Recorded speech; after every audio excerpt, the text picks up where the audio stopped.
Hello, this is Sheila Mckay from the Mckay Men and Musers, and I'm here today to show you how to put together one of our warmers. This time it's the hat.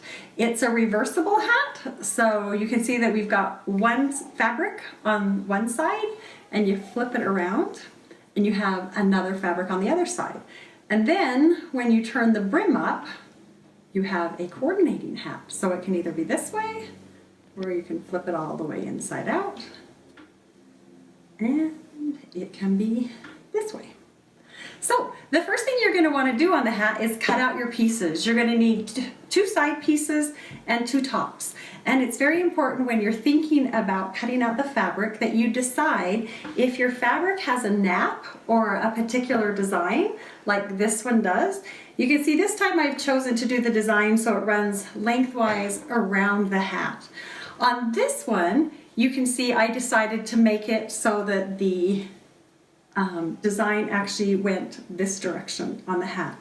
So what you need to do is pick which way you would like your design to go before you end up cutting it out.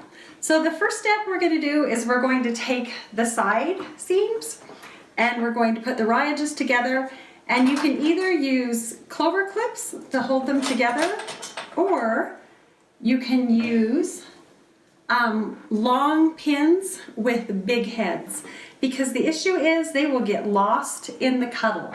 However, I was going to show you these two. These are just corsage pins that my famous videographer over there, we actually bought them for probably her wedding when we were creating our own corsages, but they work great as pins for cuddle because they won't get lost.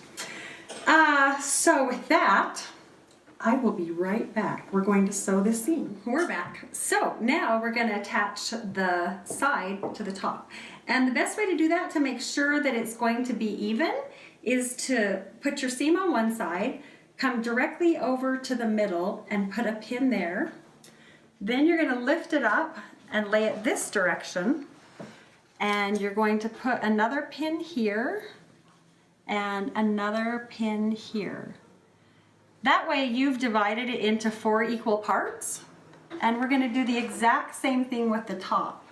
I'm going to put a pin in on this side and a pin in on this side, and then we're going to fold it directly in half again, and we're going to put a pin in right here and a pin in right here. Then you're going to go right sides together, and you're going to take one of those and hook it together. Go over to your next spot where you have 2 pins, and you're going to hook that together. Go over to the next spot where you have 2 pins, and you're going to hook that one together. And then the next spot where you have 2 pins, and we're going to hook that one together. Then, because cuddle is so ridiculously slippery, you will want to put at least 2 pins or 2 clips in between each one of those pins, so that you can make sure that as you're sewing it, the cuddle is not going to slip, because as we know, it's very fuzzy, it's very slippery, and it will move on you even when you try to hold it in place. So we have 2 more clips like that. So you can see that we clipped it all together, so it's all even around the hat. And I will take a moment and sew it so you don't have to watch me sew it, and we'll be right back. Thanks to Kira, the awesome videographer over there. We sewed the 2 tops onto the 2 sides. So now we have 2 pieces that are both have a top and a side.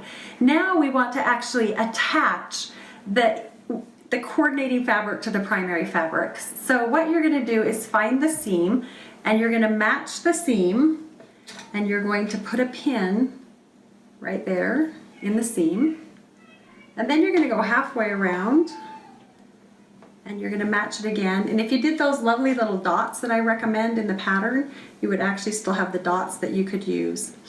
And what you're going to do is pin these 2 tops of the hats together all the way around the circle.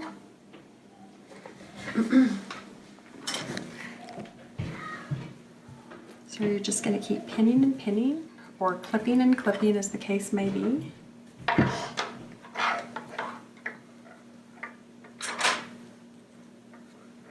And you're basically going to sew the circle to the circle. So what we're going to do is put this under the machine and sew all the way around the circle until you get back to the other side. And then the two tops of the hat are going to be joined together so that when you flip them inside out, you know, the tops will always stay stationary and together. Now we hooked the two hat tops together. So right now it's hooked together. So if you were to turn your hat inside out or right side out, you can see that the two top hat pieces are actually connected like that.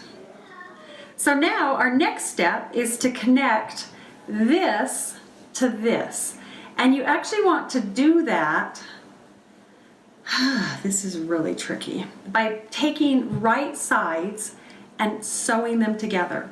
So what I'm going to do is it's still kind of inside out. I'm going to take that and I'm going to twist it and I'm going to hook the two seams together. So I want those two seams to match and I'm going to put a pin in there.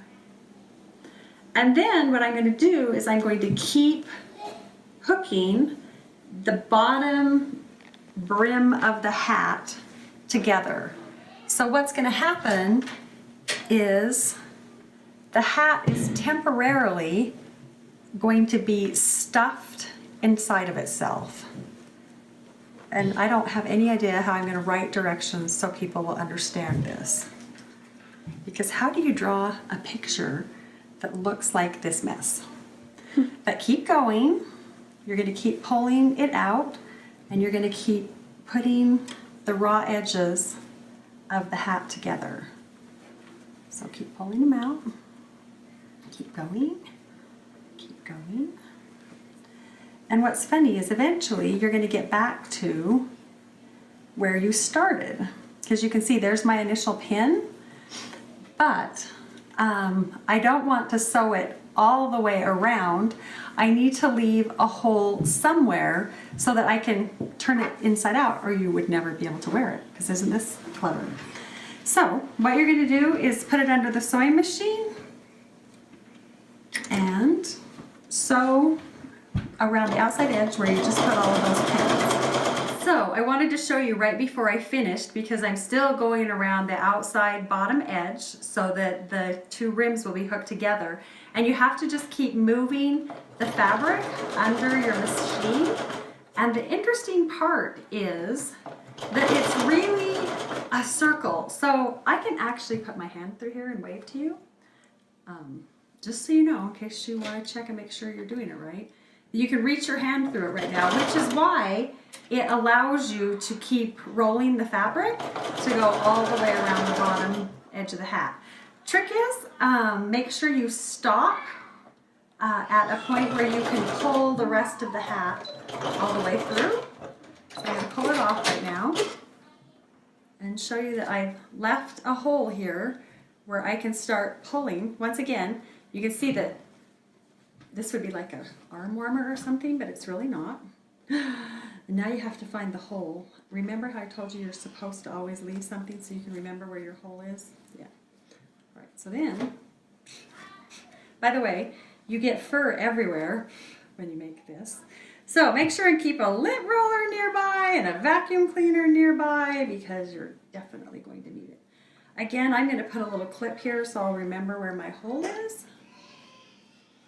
And now the hat folded inside of itself.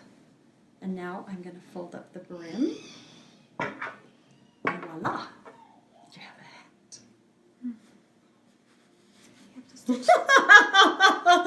I think I might have made this one a little tight. What do you think, Kira? Close the hole. Oh yes, and there we go. I should slip stitch that hole shut. I'll be back to show you the other ones.